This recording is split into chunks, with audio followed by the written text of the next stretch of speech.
Coach Kelly, what an amazing feeling. Another game winner. Last time, Memorial hit it. This time it was you guys. Can you tell me what happened on that final play? Caleb found a way to make it happen. We fought all fourth quarter. We drew something up. It didn't work. They still stayed with it, and we ended up coming with the big shot, man. Millie's ended his senior year the right way. You guys just won the district title outright. How does it feel? It's pretty amazing. I've never done this, so the way it happened, I'm out of breath. I don't really know what's going on right now. I'm just happy for my guys. Go celebrate with you guys, Coach. And the Heritage Coyotes beat the Memorial Warriors to win the district title outright. An amazing ending to an amazing game. For the Frisco Sports Network, I'm Siddartha Manubothu. Bulldoze a man and rumble into the end zone. However, he's actually listed on the roster twice. Once at number 49 playing tight end, and also at number 70 playing offensive line. So after he scored the touchdown, they had him come over on the sideline. He had to switch his jersey. You know, they said he's getting demoted to the line, and he's actually out there playing right now. Fascinating. We see Colson Jaggers now out there at right tackle after making the play. Good work there by Sid to be able to identify that going on. I guess you can't have number 49 play. The sideline and hear from Sid Manubothu. Thanks, Kyle. A big part of Reedy's offense has been the deep pass to guys like Brillant Evans and Mason Easley. So that's why after that last Reedy drive, you had quarterback Jake Ferner come down, sit on a bench, and talk to his receivers, you know, trying to get on the same page, because if Reedy's passing game can going, then so will Reedy's offense. Thank you very much. Easy combined 1,345 pounds. You know, their heaviest offensive lineman is 325, and their lightest is actually 220 pounds. So, you know, when you have that big of a line up front, that certainly makes running way easier. No, you're exactly right. And that sideline, Siddartha Manubothu is down there on the Reedy side. Thanks, Cal. Usually at these games, you have scouts out to watch some of these players, but tonight the refs are actually the ones being watched. Officials from ESPN and the Big 12 are here to observe the referees. Maybe it's a potential job application, it's a potential interview for the refs. Thanks, Ian. The energy on this sideline is absolutely insane. The entire lower deck is completely full. It's a sea of red. You can hear and see the cowboys and the towels that have been handed out, and I've been told the Panthers' 12th man is one of their best assets. This team is really loving this energy here at the Star. Thanks, Kyle. One name you just mentioned, Nick Clark, who took a pretty unusual path to get here after spending his sophomore year at Frisco Heritage. Clark actually spent his entire junior season overseas in Belgium, where he played for the International School of Belgium. Tonight, he's certainly showing out for the Mavericks. Thanks, Jackson. So on that last drive, you saw a beautiful throw there by quarterback Benjamin Wilson. But what you may not know is that he's currently playing with a broken hand. He has a splint on his hand. He has that wrapped up, but he's still playing. He's still weathering through it, and he's still making amazing plays despite his big injury. Positionless player, and we're going to check in with Siddartha Manubothu for some comments that he had from some of the players playing in this huge game. Thanks, Jackson. As you mentioned, we get a chance to talk some key pieces on both sides pre-game. Heritage forward Obi Udom talked about how this is definitely a revenge game for them. He said they had this game circled on the calendar ever since their first meeting. On the other side, Memorial assistant coach Micah Moore said that this is an extremely unpredictable game and anything can happen. In their first matchup, we saw Javon Henderson with a wild ending, and so far tonight is shaping to be a great game. Back to you guys at the desk. Let's check in with Sid Manubothu on the sideline. After a quick turn of events, the Mavericks find themselves down 11. However, they're not worried. This is a position they have found themselves in before, both during last year's historic run and this year. The message on the sideline is to keep your heads up. The Mavericks have experience, and they've been in this position before. They know what to do. Although Heritage has scored early and scored fast, they're not letting off the gas. As receivers coach Vincent Hooper told his squad, it's pedal to the metal, you know, 100%. They're going to keep attacking downfield, which is what they do best, and they're going to keep looking to score. Having to replace 49 seniors is no easy task, but that's what the Independence Knights have to do, as last year's leading receiver, rusher, passer, and 44 other players have all graduated. and we've got a strong group right now. There's not many of them of the senior class. It's a pretty small class, but they're bought in and committed to each other. They love each other, and they're going to have a great year. With many new starters, veteran leadership will be critical. Who would like talk to the underclassmen, because like I used to be an underclassman, so like I'll go out of my way in practice if I'm not doing anything to go talk to the underclassmen and see what they think, and just talk to them. And it's kind of just funny because I kind of see a lot of my younger self in them. Because of the new faces and lack of experience, the Knights know that effort will be vital. Just playing fast, playing hard, playing physical, not giving up, because basically we have players playing both sides of the ball, like offense and defense, starting both sides, so that's going to be like really tiring.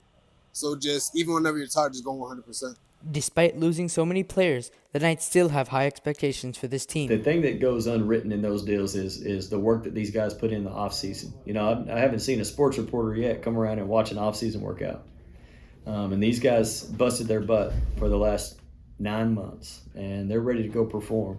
They love each other, and they're going to play hard for each other. They're going to be a tough team to beat. At the end of the day, come fall time, season time, they got to see us. Reporting for the Frisco Sports Network, I'm Siddartha Manubothu.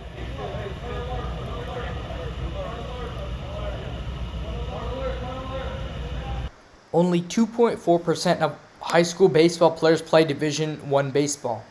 Out of that, 4.9% of players get drafted to the MLB. Independent senior Wyatt Sanford is one of the lucky players who gets to pursue his dream.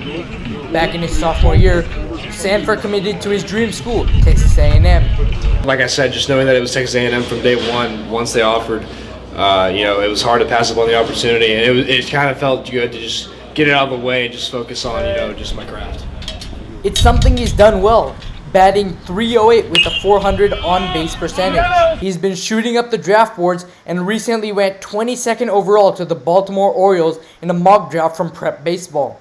Yeah, just seeing that mock draft having me go first round, it was obviously pretty exciting. But all I can do right now is just to keep preparing myself to just, work hard every day to keep moving myself up the board. And, it's just a mock draft and nothing set in stone until the day of the draft. And so, but seeing that was pretty cool, and just realizing how hard, all my hard work is, came for me. So it's pretty cool.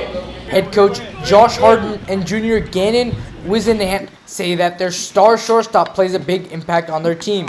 I want to try to give him the most at-bats as I possibly can to get as many opportunities to be able to touch a baseball.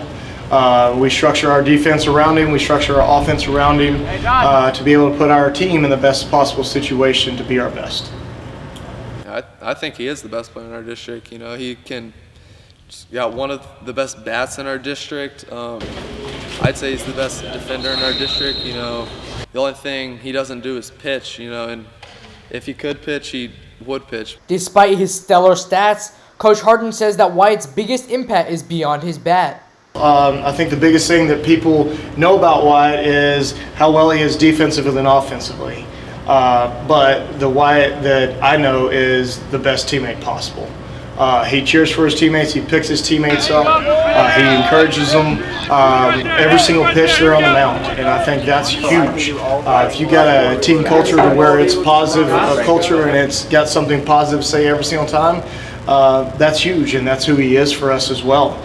He leads us offensively, defensively, but he leads our team by being a great teammate. The guy he is, he's very humble. He's a great guy, great leader on the field and off the field. He'll pick you up. Like, he's not going to put you down just because maybe you're not as good as him. No, he's not that kind of guy. Sanford says that his dad, former MLB player Chance Sanford, helps him to deal with some of the outside pressures and stay focused on his game. Oh, my dad, being a big part of that, he was going through the same stuff when he was in college, and just him, at the end of the day, just telling me, hey, these guys who are watching you, they don't play any effect on you, and at the end of the day, it's the same game. It's the game of baseball, no matter who's what, no matter if there's 50 guys watching you, no guys watching you. I mean, it's just the game of baseball at the end of the day, and just going out and just doing what you do.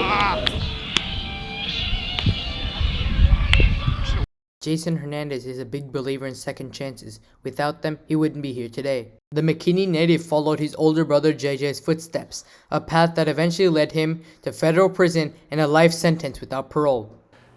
When I was growing up, this is a very impoverished area. There's not doctors or attorneys or business owners or anything like that. So in 1992, at the age of 15, I stood on this corner, 100-degree weather, sold my first dime bag of marijuana. Then in 1993, my older brother, JJ, was arrested. And when he was arrested, I kind of, at the age of 16, I took over his drug distribution ring and went from marijuana to cocaine and crack cocaine. And I hate to say it, but I was kind of good at selling drugs, so I had like my own little organization. And in 1998, the federal government indicted me for being the lead organizer of a drug distribution ring here in McKinney, Texas. While serving his sentence, Hernandez's life took a drastic turn. My older brother, JJ, had been murdered by 3 other prisoners. And at that time, I had thought about committing suicide, taking my own life. But it was at that moment where I said, you know what, I'm not going to take my life. I'm going to get my life back. And I'm going to do everything possible to get out of prison and give my brother's death meaning. After being granted clemency by President Obama, Hernandez was born again. And then the warden comes in, and the warden, he has this paperwork in his hand, and he's like, are you Jason Hernandez, inmate number 07031 078?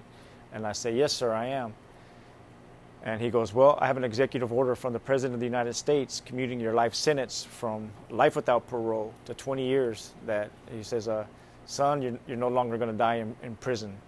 And just cried like a baby.